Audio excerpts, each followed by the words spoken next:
All right, good afternoon, everybody. I hope you're doing well. This is Nousheen Mukhtar, and this is the first episode of The Business Shower. I launched this new show with the thoughts in mind that all entrepreneurs need a shout out to the wonderful things that they have done during the COVID 19 lockdowns and the way they have pivoted during this period. I understand that we have all been a little bit stressed during COVID-19 situation, and now we are all fresh, all ready to operate, all full of thrill to do new wonderful things related to our services, related to our ambitions, related to our personal objectives. And we strongly believe that we are all going to rise and shine even better than we ever did before. So, in the first episode, I have invited my friend Dave Crane to be with us. He will share with us some interesting stories related to how he has changed, pivoted, learned, helped other people learn during the pandemic period when we were all locked down, when we were all experiencing different emotions, when the thoughts were different, when we all needed to learn and change, when we all needed to make new adjustments, when we all needed to set new goals, when we all wanted to achieve things better than we did before. Welcome to the show, Dave, and I'm so happy to have you with me today. It's a pleasure to be here, and I've been in the same seat for 4 months. Not literally, I've been to the bathroom since, and said hello to my family and been out walking the dogs. But pretty much, it's self-imposed to be here in my office doing this, and it's a real pleasure to chat to you, as I have done to many people. And I've got to say that the whole lockdown thing, as horrible as it has been for many, I actually love it because I've got more time to devote to doing what I love, which is what I do for a living, which is helping people to speak and to speaking to people around the world and connecting and doing business. So I think that the opportunities that come from the lockdown and the new world paradigm are huge. And it just depends on what you decide that you want to focus on. Yes, it's true. It's absolutely true. Like, I was able to do things that otherwise were not possible for me. Like, I never thought that I'll be posting videos every day because before this, I never had the time to record. We were recording three episodes once in 3 months' time because I personally did not have the time. But yes, during this lockdown period when the pandemic was high and we were all a little bit low, let me say it that way, I enjoyed sitting in with my laptop in my corner where I was comfortable and say the things that I might not have said otherwise and invite friends I had not known before to be with me on different shows and talk about the way they were living, the way they could advise others to improve themselves and shine. Now, your profile's exploded. I watched you during the last 3, 4 months, connecting with everybody who's anybody on LinkedIn and interviewing them. So congratulations to you. A lot of really big names and friends of mine as well, suddenly popping up, being interviewed. And it's amazing. Like I said, there's great opportunities. Less to go out and see people, less to connect the way that you did in the old days. But what I don't miss is sitting in traffic or sitting in waiting rooms outside somebody's office to have a meeting and being given a cup of coffee, which I didn't want, but you have to kind of accept. Or even worse than that is when you go in, you have your meeting, you got the deal's done, and then they bring in the coffee. And so you've now got a coffee, you know you want to get out because you've sold a deal, and you have to be obliged to drink coffee and keep the conversation going. So how are your kids? Oh, we hate our kids. Right. Okay. How's life? I'm divorced from my wife. Oh, okay. And your job is going quite well. Well, I'm planning on starting a new business. I hate this one. Thank you. I'll leave a coffee. Cheers. Bye. You just don't want to hang around for all those things. So what I love about the new world, and I think it is a new world. People keep saying, I'm waiting for it to go back. I don't ever think we'll go back to what we had before. We'll go back to I meeting personally, people. yeah, I personally believe there is no going back. There is only going forward. So we will keep doing new things. We will keep doing things in a different way. I don't think the old times could return the way they used to be. I don't want him to be, and it's a nice message there from Zaheb Hassan, my little Yeah. brother. And I miss him because he's left the UAE now. I checked with him, and he hasn't been thrown out, which is what some people said. But he's gone to start a new career in Germany. He's such a talented guy. He's got like 500,000 plus connections and friends on LinkedIn, which, let's face it, for us is kind of like, wow, you must know everybody. And I love him to bits. So thank you, Sahib. And I hope you're being safe and staying safe and still playing your guitar. He's probably busking, actually. He's probably in Berlin playing his guitar with his hat on the floor, trying to get money out of as many people, getting those Deutschmarks into his hat. Anyway, good luck to you, my friend. Miss you already. So what Yeah, we're same talking here. about? We're going to talk about how we can be as magical as Dave is, because Suhaib is saying that Dave's presence is magical, impacting, and always it adds significant value to the topic of discussion. So let's make it topic of discussion. How we can be awesome. Well, I don't know about awesome. I'll tell you what I am. I'm genuine. And I spent the first maybe 20, maybe even 30 years of my life trying to fit in with people and wanting somebody to notice me and promote me and give me an opportunity to shine. And it never happened. Every single thing that I've done with a handful of just, people I've made friends along the way, I've had to create. So with that in mind, you have to be you. As we say, how to be authentic.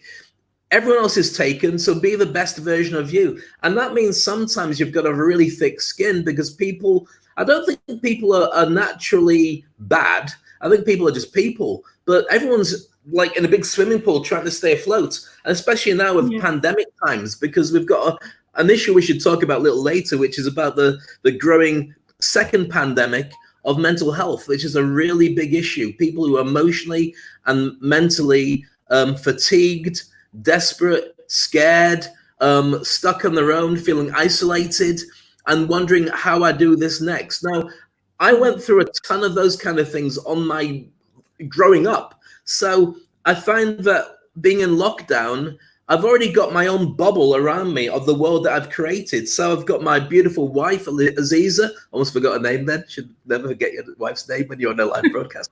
My daughter, Maya. I've got my two dogs, Ash and Snow, who aren't watching the broadcast because they're dogs.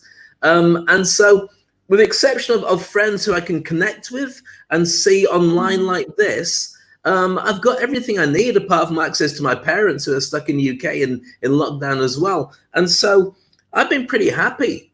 And I am on self-imposed lockdown now. We still go out on occasion, but I don't think that the figures are in enough to throw it out and say we're okay now. I don't think we are okay now. I think we've had a respite and a big warning that we should just be a little bit more careful about how we spend our time, where we go, who we connect with, and what precautions we take as we do them. Because this is all about finishing line. This is all about in 5 years' time when it's been eradicated and they've got a vaccine or we've taken right precautions, who is with me at the finishing line? That's it. There's no bravery. There's no look at me. I'm going to get out there. I've had enough. You have to think about where you want to be in the end. And boring as it may be, stuck at home or going out and being protected with masks and with gloves. And most people I know don't wear the gloves. I wear gloves as well, which is really clammy and horrible. When you take them off, your hand feels like it's turned into a tea bag. So I just moisturize. It's very nice. And I just play safe, boring but safe. Yeah, it's true. I have hosted a few business meetings and they went very well, but we took care of all the precautionary measures and we ensured that nobody's shaking hands and stuff like that. But I feel that it's good to meet in person, Dave, because since I'm a people's person, I've been away since 3-4 months and it's difficult. But you are absolutely right about not going out in mobs and socializing the way we used to do, because we really need to be careful. That's true. I think so. And here's the thing. If it was just about me, I don't mind taking a few risks. But it's not. It's about my family. And if anything happens to me, then they've got to somehow manage to go through on their own. I can't leave that up to risk. So that's my own personal choice. But what I have found when I have met people, I don't think I've been to have a proper meeting with anybody, but I have bumped into people, not physically bumped into, but when you bump into somebody from a distance and you wave, I've done that. It's really weird how what would have been alien of even not shaking somebody's hand when you meet them suddenly becomes the worst thing you could do. Literally now, shaking somebody's hand without a glove on, a rubber glove of whatever it would be, is almost as bad as licking their face in the way that social protocol has changed in the last 4 months. Now, I'm not saying I'm a big licker of faces. It's something I keep for a very small, reserved group. But you get the general idea. Okay, let's move on to the next topic of discussion. How do we create an amazing personality online? I'm trying to stop myself from laughing.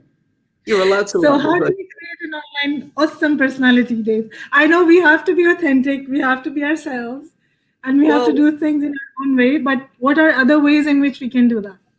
I think that the important thing is whether you're on stage, online, or in a meeting or whatever, be a version of yourself that gives something to the people who are observing. So the real version of me could be horrible and grumpy and doesn't like people and whatever. But if the version of me that's online, or the version of me that's on stage, or the version of me that's in print or on podcast or whatever it would be, is jovial and fun, then that's all you need to consider. The balance of what is a really difficult one. Let me explain. When I first learned to be an entertainer, I worked on what was called the holiday camps or holiday resorts in the UK. So imagine that you went away for a week at a hotel that had a lot of chalets and apartments, and you had an entertainment team there. I was in the entertainment teams. And people would be seeing you almost 24 hours a day. The only time they wouldn't see you is when you went back to your room and you closed the door and you just chilled out a bit and went to sleep, or you went to somebody else's room to chill out with them. When you're out, you had to be happy, singing and dancing. Nobody wanted to see the other side of you. They said they did, but then it became like gossip. So you didn't really want to give people gossip, especially insider information, because then that would spread. It was like a little mini celebrity experience. And so you become very good at keeping inside what needs to be inside and keeping out what is allowed to be out. So that's why when you see celebrities who are all over social media and so on, some are very good at doing it and some of them keep it under wraps. I mean, don't let anybody see their inside personality. I mean, one of the most recent ones is the Johnny Depp and Amber Heard court case going on. Now, Johnny Depp is an incredible introvert. So he's a great actor, does some terrible films, but some amazing films as well. Great actor, great personality. However, he just likes to keep himself to himself. And he was married to Vanessa Paradis before. Their kids were always kept private, and he got really violent and angry if anybody tried to take pictures of his kids, which I can completely understand because that exposes them to all sorts of potential danger and abuse and so like that. But you wouldn't know the real Johnny Depp because he acts when he's out, and that's fair enough. We've got a blurring of the sort of situation now where many people, to create an online personality, have to find a version of them that works. Now, right now, I'm pretty confident who I am. I know that we've been friends for ages, so I can quite easily talk to you and make you laugh and say what I want. And I know that some people watching this will say, great, I like Dave Crane, he's good fun. And some people will say, oh, I don't think you should joke so much. This is a serious thing. And if I was presenting to those people, like I often host really serious events, I give the serious side to me and I put a hat on, not a hat literally, but a version of me that is really serious and straight and does a job the way it should be. I think you have to choose a version of you that you want people to be keen to interact with. And what you have to do, and this is a massive problem, especially on LinkedIn, which is my current favorite platform, I think it's yours at the moment as well, is your online personality can be really interesting. It can be somebody who shares lots of great content and shares things that has clickbait attractiveness. So if you have like a video of a cat getting rescued from a tree by a fireman and he hands it over to a little old lady it belongs to, and the caption should be, doesn't matter how big you are, how tough you are, it's nice to have a heart of gold. That will get 100,000 clicks of yes and like and comments. Oh yes, so nice. But the problem is, unless you're a fireman or you're a cat or you're a little old lady, what are you trying to prove to people? I'm not talking about it being a bad post. I'm saying you cannot monetize it if that's what you do all the time. You have to have an online personality that relates to the business that you're in and the people that you relate to. So therefore, they can find how to work with you. Now, I say you have to, you don't have to do anything. But I think that right now is a really great opportunity while all the normal influencers have gone quiet and have gone underground because they can't be paid to do what they did before, to really find your niche, get your personality in line with what you do for a living, especially better if you can create a digital version of it. And that's what you should be posting about. Will you get less likes and less comments and less shares? Yeah, you will. But at the same time, the people who see you and interact with you and like you and share your content know exactly who you are and they know exactly how to create a relationship with you. And that's key if you want to be able to monetize your online personality. Now, if you've got a job that's a daytime job and you run your own business and you just post for fun, do what you want. It doesn't matter. You're not looking to monetize it.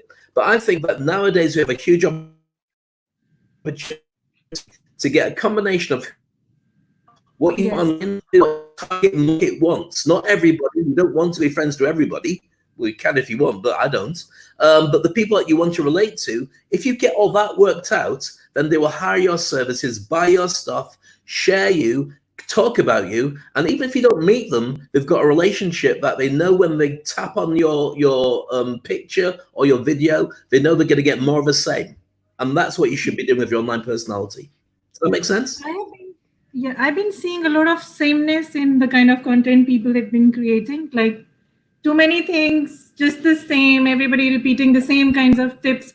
So let me add this. It's important to add something different that you have personally experienced and that makes you stand out when you're building your online personality. Something that is coming from inside of you can actually bring people to you and help you connect with them more than just doing the same kind of thing that everybody else is doing. Am I right, Dave? Well, I agree with you completely. Now, here's the thing. How many life coaches are on LinkedIn? How many life coaches are out there? And by saying this, I know I'm offending a ton of life coaches. I'm a life coach certified as well. Now, if you're a life coach, and every life coach will be able to tell me this and confirm it, it's really hard to monetize being a life coach because there are so many of them out there.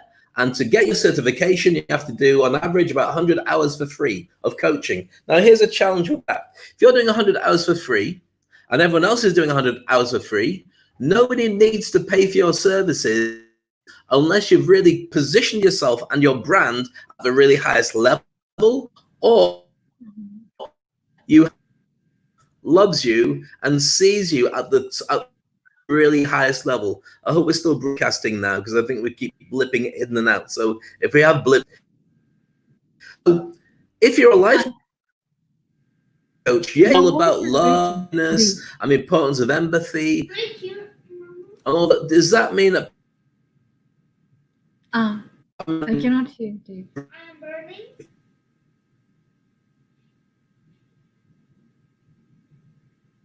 I think there is some connection issue, and we will get Dave back in a minute.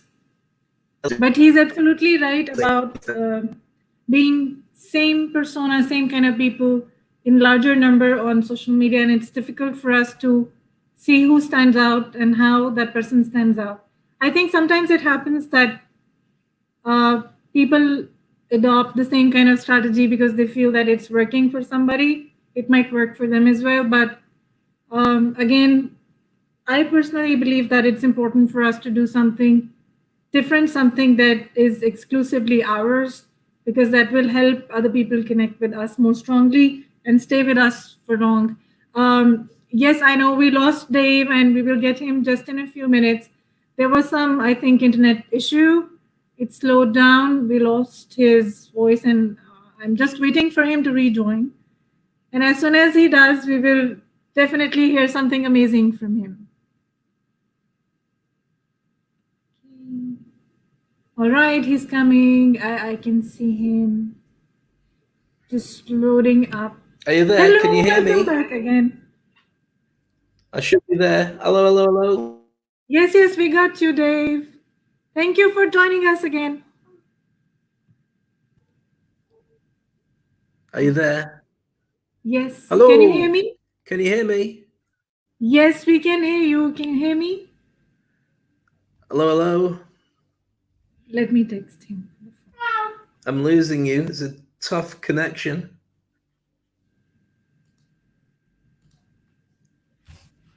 Check your phone, Dave. We can hear you.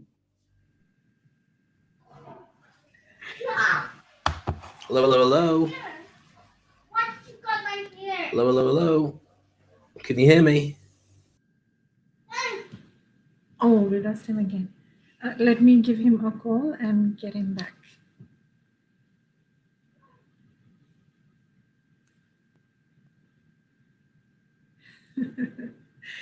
See, this is something that can happen at any time. So while we love technology a lot, we should also be ready for any glitches like this one. All of a sudden, things can go wrong. And we just have to be prepared for it. I'm just waiting for Dave to join us again. And there he is. Hello, Dave. Yes, we could hear you before. Wow. Okay, that was weird. That was weird because I saw you disappeared, then I disappeared. Then you said I wasn't there, and then I refreshed the page and I couldn't get back in again. So here we are. That was weird. Yes, it's good now. Are you there? Yes, yes. Can you hear me?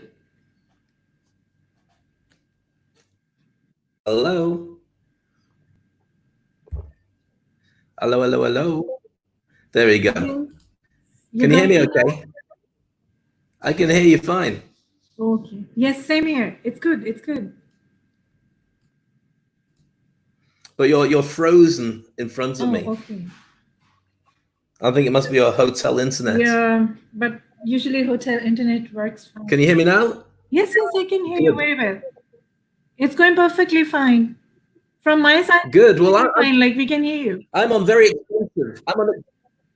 I'm on expensive internet. I went to our local internet provider, which is Etisalat, and I bought the most expensive type of internet you can get without them having a cable the size of your leg all the way from the station to your house. So I know it's a good connection. So maybe your I should.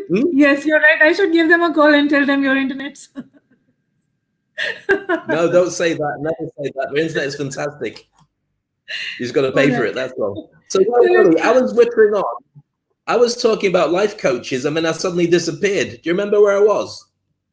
Yes, we were talking about sameness, and we were saying that there are so many of them that it's difficult to stand up. Yeah, absolutely. Yeah, I mean, here's a factor for how we get paid, and I've told you this before, and you've probably forgotten it, so I'm going to ask you again because I can. What is the formula for being paid? Why do we get paid what we get paid? Do you remember? I believe we get paid because we offer the highest value and people love getting it from us. That's one of the things. It's two things. First of all, the effect of a job that you do. And secondly, how cheaply can you be replaced by somebody else? So think about it. If you're a life coach and you're a brilliant life coach, how many life coaches could really replace you in what you do? Answer, most of them, because you're using a system. Now, if you're huge testimonials from celebrities, then you are going to be sought after by people who are like those people you've worked with. So if you're doing the same thing as everybody else, it's really difficult to monetize, or it's really difficult to protect your job. You have to stick out in a niche. And the best way to be found by people in what you do is online. People can Google a specific and find you there. That's why creating a digital business makes much more sense than bricks and mortar in these current times and beyond. Yes, I agree with that. It's important for us to share stories from from all of those who've been served by us, so that other people can have faith in what we are selling. Now, let me share a personal experience. Like, I've been looking for a photographer for myself from a very long time. And for my shoot, I tested many people who came up with different portfolios, and they shared their work with me. I couldn't find the kind of service I was looking for a very long time.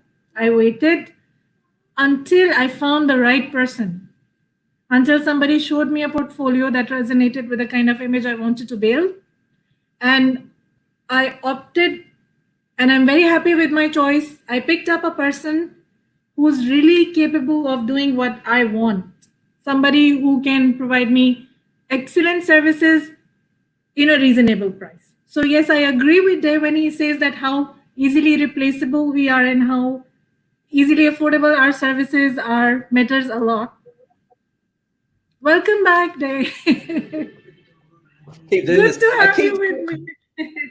You know what it feels like? It feels like I've gone to a pub and I've drunk too much and I keep getting thrown out by security. I've got to come back in again. No, no, it's my birthday. Honestly, I'm not going to cause any problems. Let me back in. I'll just finish off this one. Happy birthday, everybody. I think we should have a better connection now. It looks a little bit more secure. So, sorry, what we're talking about? We're talking about the formula for being paid. Yes. Two things: the effect of a job you do, and secondly, how cheaply you can be replaced by everybody else. So if you're doing the same job as everybody and people are challenging you on how much you get paid, you've got no leverage unless you're really at the top of your game. And if you want to be seen at the top of your game, you've got to niche it and narrow it right down to doing one thing or one group of things better than everybody else. Does that mean that you miss out on a range of different ways of earning? Yes, it does. But it also means that you are the only person they will Google and the only person they will find and the only person they will pay for when it comes to a specific skill set. It's true. Yes, absolutely true. Now, the next question, which is an interesting one. We want to know how Dave has reinvented his business during this pandemic period. Are these your questions? Are these that people are asking? No, it's my question. Oh, good. I was going to check. Right.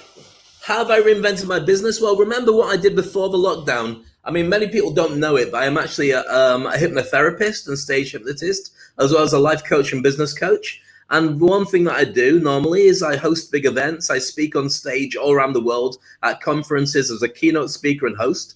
And I train people to be incredible public speakers at the really highest level. Well, of course, during the pandemic, you can't do any of that. You're not going on stages. You're not meeting people face to face. You're not able to host an event, and you're not even able to go and do a keynote speech.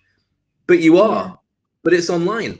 So I had to really change my relationship with the market. First thing I did, even before we went into lockdown properly, was I changed my title to virtual broadcaster. Forget doing public speaker, forget being keynote. Nobody cares. You're not going to get any gigs. Virtual was a term I used. So then my dear friend and I, Ernesto Verdugo, who's based in Houston in Texas, we normally train people to be speakers. We take them all around the world to help them create their videos and their speaker portfolios and their media kits. We decided that the biggest challenge is that we don't know what's going to happen. From the first day of lockdown, we could be locked down for a while. It could be for a couple of weeks, which is what we thought it would be, but it could be longer. And so we decided we'd start a web TV show from out of nothing, just literally using some software that he downloaded and had been sitting there for a few months. And we decided to let my screen go live, his screen go live, and let's just make it up as we go along. And I came up with the name The Toilet Paper Diaries, because at the time, there was always fights about toilet paper. And so we decided we'd call it that. We started with a show, and we made a promise that we'd stay live, not all the time, but we'd do a live show for about an hour every day until we came out of lockdown. And it was 50 days of consecutively every day going live online. And we had a snowballing effect. From starting off with 2 people watching the show, most of the time, that was him and me, to having thousands of people watching by the end. And by the time we got to the 50th episode, we had royals, we had top authors, top speakers, top event organizers, TV personalities, radio personalities, top coaches, a real A-list of every conference that I've ever been to. If you go along and you've got a keynote speaker that was one of the people that we had on that show, you'd go, wow, I'm signing up. You never get a chance to see those people. We had 25 of them on that show. So we did that. I reinvented my speaking business. My wife and I and my team, we put together speakonstage.com, which is an online version of what I would teach you if you're in one of my classes. So we realized that, first of all, I can't see people face to face. So I still do coaching with the Industry Icon program. So I still have a number of people around the world that I coach like that. But there are a lot of people who can't afford my services, but still realize they need to have a voice online and offline. And the power of being a speaker is second to none. So I created a system that they could go to and in modules work their way through everything from working a live audience to thinking differently, to get the right mindset, to being able to do a boardroom presentation. All those things are on speak on stage. So with that, it's been a very interesting thing because I also do lots of gigs online, speaking gigs, training gigs, hosting a lot of gigs. I did a virtual experience where with one of the big computer companies, I was an avatar, like a Lara Croft with long, beautiful hair and a beard, and not as fat as I am thanks to M&M's being in lockdown. And I was in this virtual world, walking around from my laptop, and literally from my Mac here with the keyboard, I could go left and right by pressing the buttons here, and I could speak through my microphone, which is here. And I could see my character moving around. I could go through full 360, and I went on stage in front of a podium, pressed the button, and the podium became full size to me. So I could see my presentation there. The view from other people is that they could see me on stage, my avatar, and I could see 500 people sitting and standing in this auditorium all around me as characters with their names above them. It was a really strange experience because normally, as you know, when we're doing a show like this, we're doing a presentation, you're not actually a live public speaker. What we're doing right now is we're broadcasting. We're closer to being like a newsroom. So like CNN or Fox or whatever it would be. You're there either as the host and you've got somebody else as the guest, and we're doing a show. So that means that you've got to hope that what you're saying as a broadcaster is reaching people wherever they are. But what you don't have is a live interaction that you'd have in a live audience. You can tell when people laugh because they laugh in front of you. You can tell when people are thinking deeply because they furrow their brow and stare at you. And you can tell when people are bored because they go back to Facebook or LinkedIn in the middle of talk or text or walk out. When you're online, you can't tell, but what you can tell is the numbers disappear.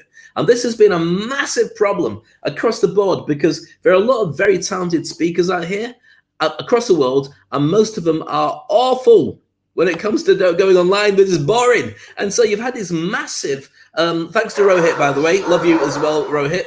My dogs are going bonkers outside. I don't know if you can hear the barking. We're probably chewing the postman. Whoever's come from Amazon has probably got two dogs. No, they're not dangerous. He's just making a lot of noise. So there are I have lots seen them in many videos. They're very cute ones. Thank you. Really like your dogs.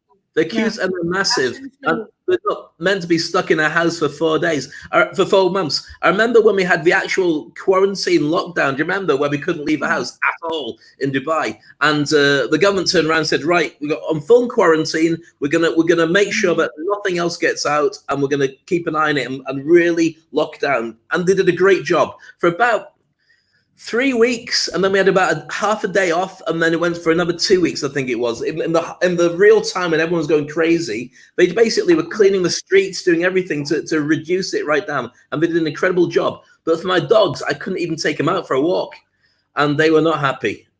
I mean, we don't speak it really, but they were not happy. And so I realized one of the things is I've got a slight allergy to cats, well, a lot of allergy to cats, and a slight allergy to dogs. I wash my hands after touching dogs.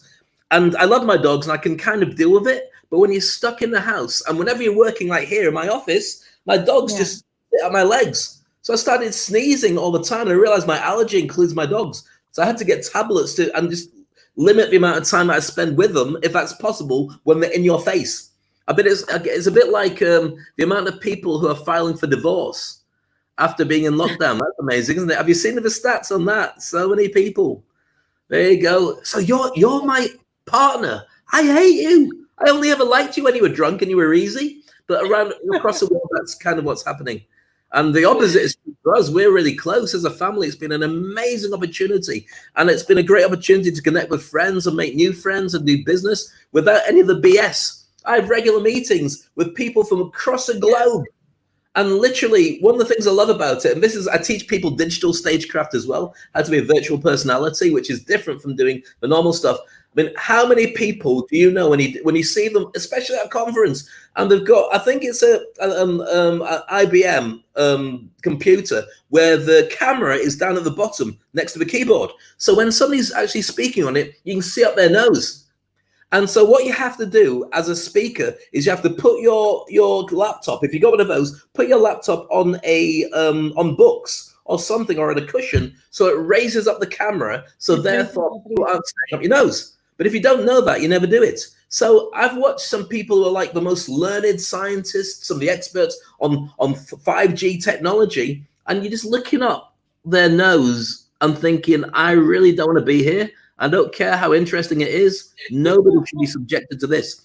And here's the thing, from a tutor's point of view, if you don't have your camera right, and I'm not even using my laptop camera, I'm using a special one that I bought, a webcam on a podium, on a selfie stick with legs, which is here. If I touch now, this is where actually my camera is on my laptop. Yeah. Up here is where I've actually got the webcam, and it's important to get that right, because if you're looking up at somebody and you watch them talk because the camera is looking down on somebody, then you feel that you're a little boy or a little girl, and it's intimidating.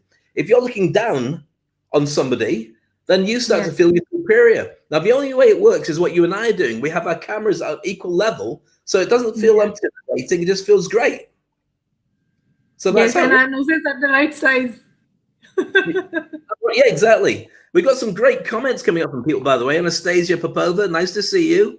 And she's got a mentor, which is great. You haven't got me yet, but very good to see you. She actually watched your show in which you were talking about how to find a mentor.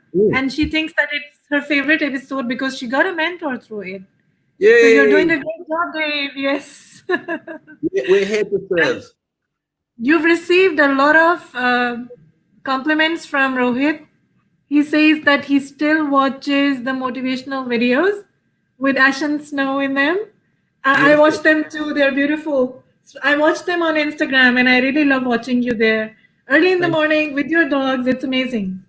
I stopped doing that. I mean, I don't video those anymore. And there's a reason for it. And that's purely about positioning.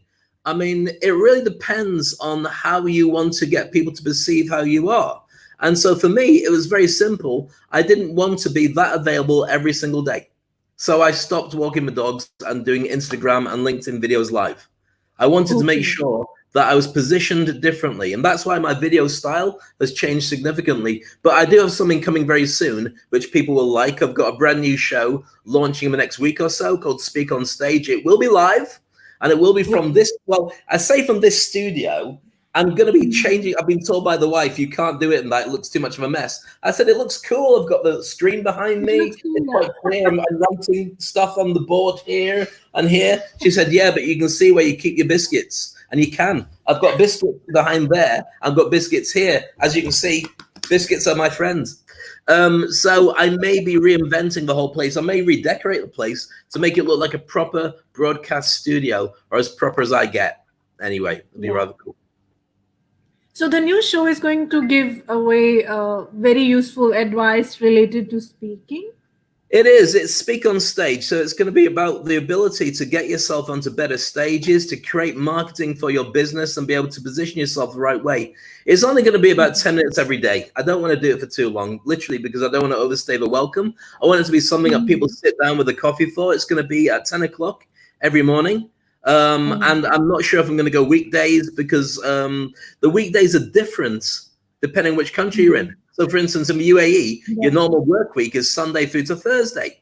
And in the West, it's generally Monday to Friday, but sometimes it can be to Saturday, depending on which country you're in. So I might go every day, but that might become a bit daunting. And some days I really don't want to talk to anybody. So if I come online and say, hi, everybody, you suck, then you'll know it was not a good idea to broadcast. So I'll just have to see how it goes. I might just go a couple of times a day.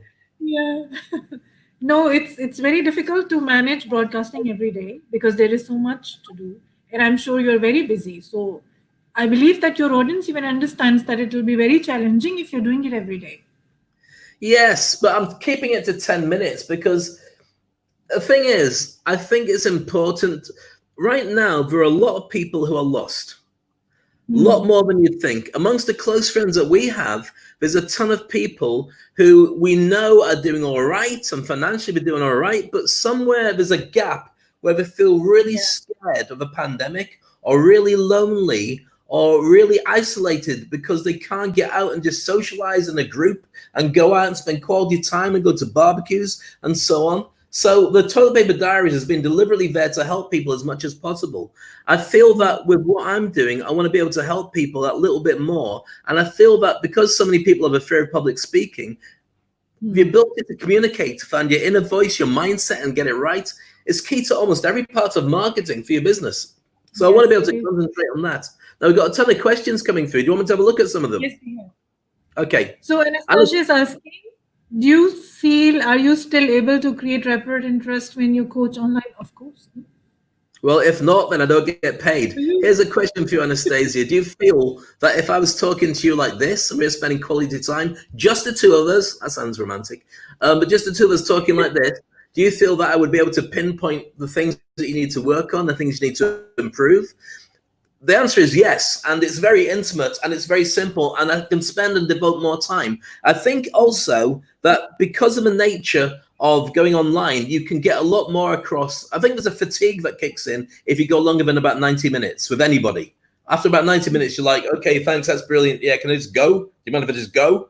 I'll leave the laptop on. But I feel that when you create a relationship with somebody doing stuff like this, especially when I'm coaching, the world has changed. So I have to get people up to speed with their mindset. I have to get people up to speed with the ability to broadcast and reach people. But I also have to teach them how to create a relationship with people that are on the other side of a laptop. And if you're doing a Zoom call or a webinar, or if you're hosting a conference, that's a completely different set of skills. And so what I did was I'm working with so many people now at really top levels, and I'm helping them go from running a business that they're quite successful at to being able to take their business through the roof. I'm actually working with a lot of people on LinkedIn, a lot of the influencers who won't tell you. I'm teaching them how to be even more brilliant, darling. And so there's tons of things I see with people that they could be much more successful and earn a ton more money and have a lot more happiness, a lot more connections, because they've missed out on the opportunity to think about it because they're doing the same thing. And it's literally, they don't know any better. I'm not knocking them. It's just that unless you've been in broadcasting or been on stage or traveled around and met lots of different people, it's not an easy skill to learn, because you can only tell when you go live whether you got it right or wrong. And you get it really wrong, it will catch up on you. Well, you know this, you do it all the time. Not mean that you do wrong, but you go out live, and in today's show, we've lost a signal a couple of times, come back a couple of times. Yeah. You've been talking a lot to make it fill in so I can go reset and come back again. But that's part of broadcasting now. Part of broadcasting, you know you might have dodgy internet, so you have to make sure that you give as much as you can and be around for everybody. Yes, true. Now we have the next question. Since you've been talking about your studio, somebody asked something or said something. Why don't you consider using a green screen for the studio day? Okay, I will say a little bit here. I don't like green screen anymore. Well, because that's the thing. I want to see things behind you. Here's the your background looks great, by the way, and you should have a background that's conducive. Here's the thing. Sandeep Nath, by the way, you should connect with. Sandeep's a brilliant speaker, really smart guy, got a brilliant book out, really in-depth learning about getting your act together and being successful. I do have a green screen, and I have an option of using it. I believe that there's a couple of different things here. First of all, have you seen the people on Zoom calls that use green screen, and when they tip their head back like that, suddenly their face disappears, and you've only got their chin, or you come back and the head keeps disappearing because the green screen isn't positioned correctly? Well, that's worse than anything. When I start using my green screen, it will be for one reason, and it'll be only for one reason, is because I want to superimpose who I am onto different sets. So for instance, if you're doing a presentation and you're using specifically PowerPoint or Keynote, whoever it is, if I sit like this, then that means over here, if I've got a green screen, the words or the video or whatever it is can come up here. So for instance, if you're watching the likes of Trevor Noah or John Oliver, they don't sit in the middle of it like this. They sit to the side, to one side or the other, and over here is where the graphics pop up. So that's why I would be using a green screen, not for any other reason. I think that there's a if you're involved in the furniture business, and IKEA hasn't done it yet, there's a massive, massive opportunity for creating backdrops, virtual 3D looking backdrops that can be flat.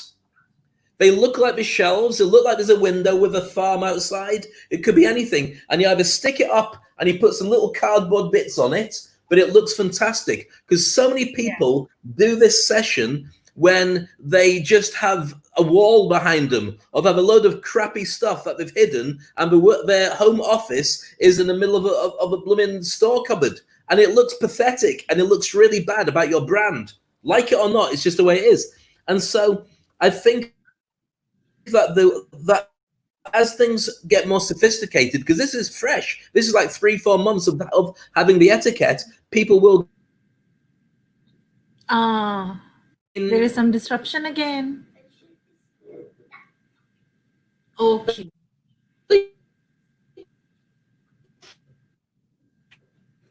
I'm waiting for things to get better.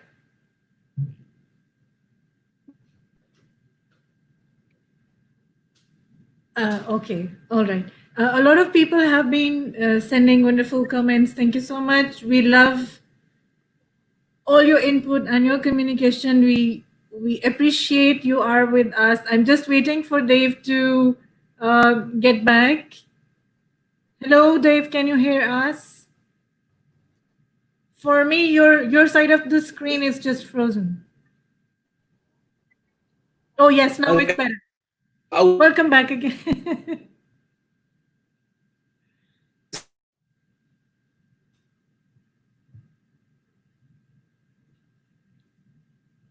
Oh, okay. He's just refreshing and we'll be back soon. So yes, it's great to know that you're interacting, and it's amazing to have you with us today. Dave is just talking about using screens and why it's not good to have a screen on your background instead of actually showing your background. I personally believe that it's great to have some of your room or your house showing behind you. It gives you a touch of reality. You might think it's not very professional, but I feel it's warm. It might make you look more, let's say, homely. But yes, Dave's back, almost back, and I'm adding him back to the stream. Hello, Dave. Am I there? Good to have you again. Hello, am I back? Yes. Good. As I keep disappearing. Yeah. That would normally be a time when you go, right, drinks cabinet, but you can't do that. And I was really good, actually. During the entire lockdown, I behaved completely, and I hadn't had a drink for 3 or 4 months, which is wonderful. Great. Because here's the thing, I'll just be honest about it. The biggest challenge that I had, I'm sure it's true for many people.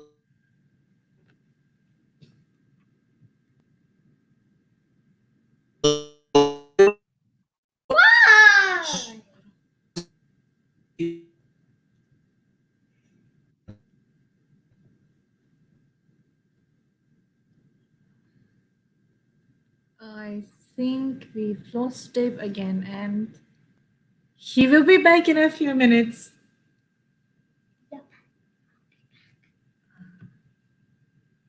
Okay, we are waiting.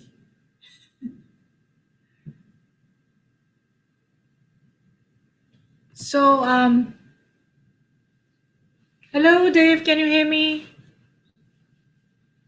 Let me give him a call. He dropped out again. So up next, we are going to take Rohit's question related to content, and we would want to know how Dave chooses his content. I'm going to give him a call, just trying to get him back. Can I call him? No, you're not supposed to call him. The moment do that. Okay. No, give me a paper so I can write it.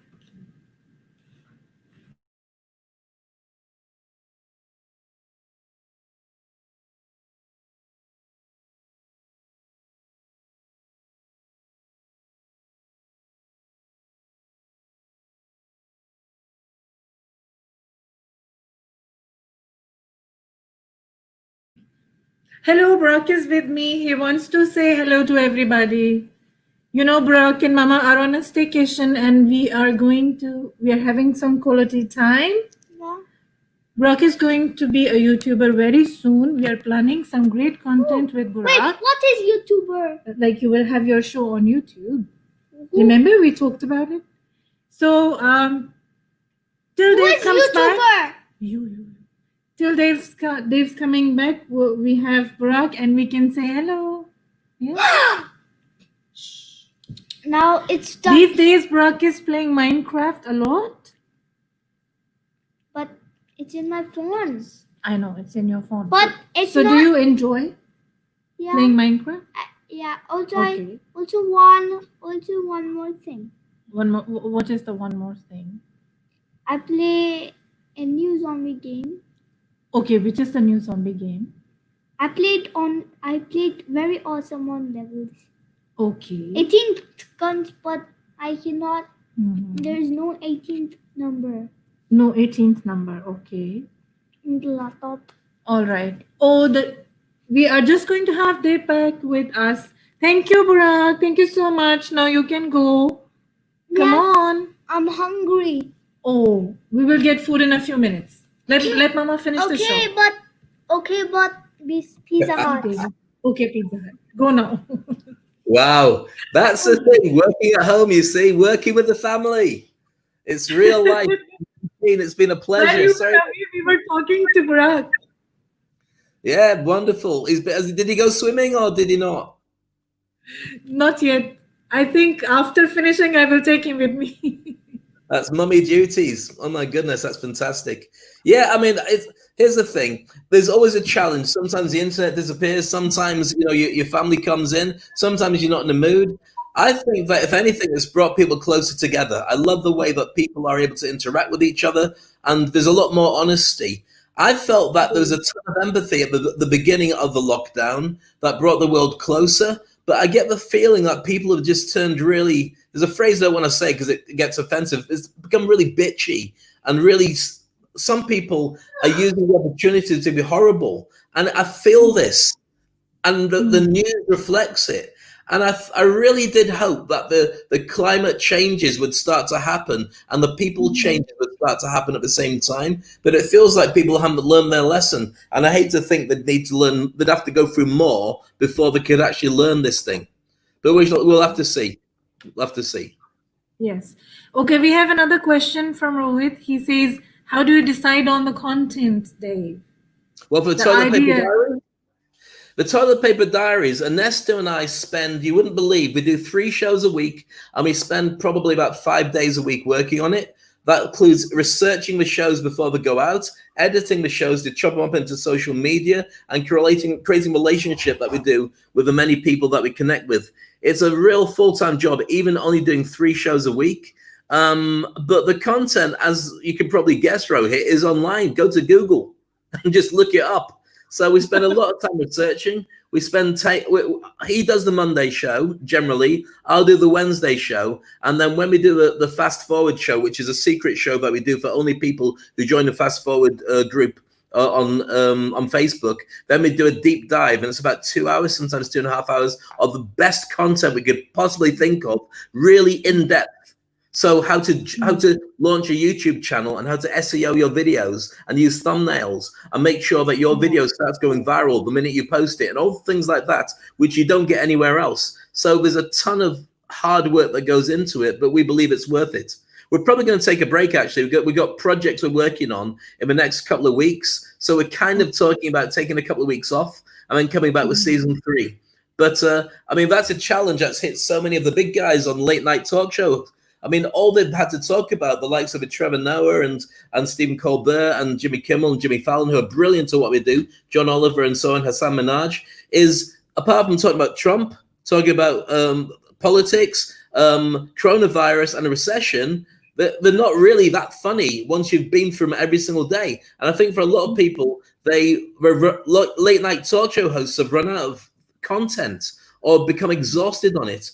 So for me, we deliberately did not want to go down that route of just doing the late night talk show. We wanted to create content that would help people to grow their business during the pandemic and beyond.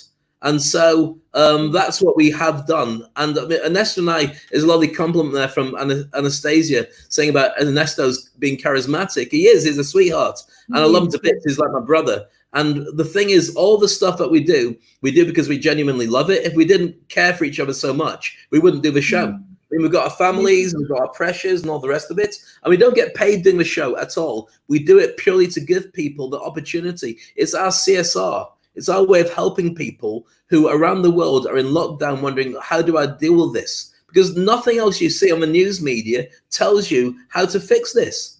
The show we do with Toilet Paper Diaries is unique. There's nothing like it anywhere. Hello, small person.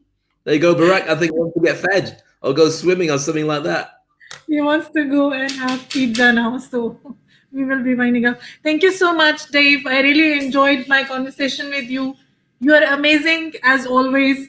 All great ideas coming from you are so useful for everybody. We all have No. loved toilet No, that was not great. That was not great.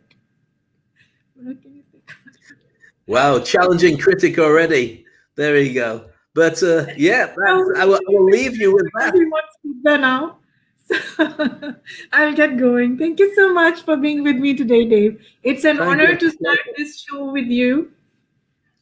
And I look Well- forward to doing more things with you, of course, in future. Absolutely. Anytime you want me on, no worries at all. And I wish you the very best of luck for the coming season of the Business Shower. And I think it's going to be a real hit. So fantastic. All the best. Love to Barack. And you guys have an amazing evening. And everybody else who's watching, thank you so much as well. Feel free to check out the stuff on speakonstage.com and let me know what your thoughts are. And I'll catch you somewhere out there in the future. Thank you so much, Dave. See you next time. Cheers. Bye-bye.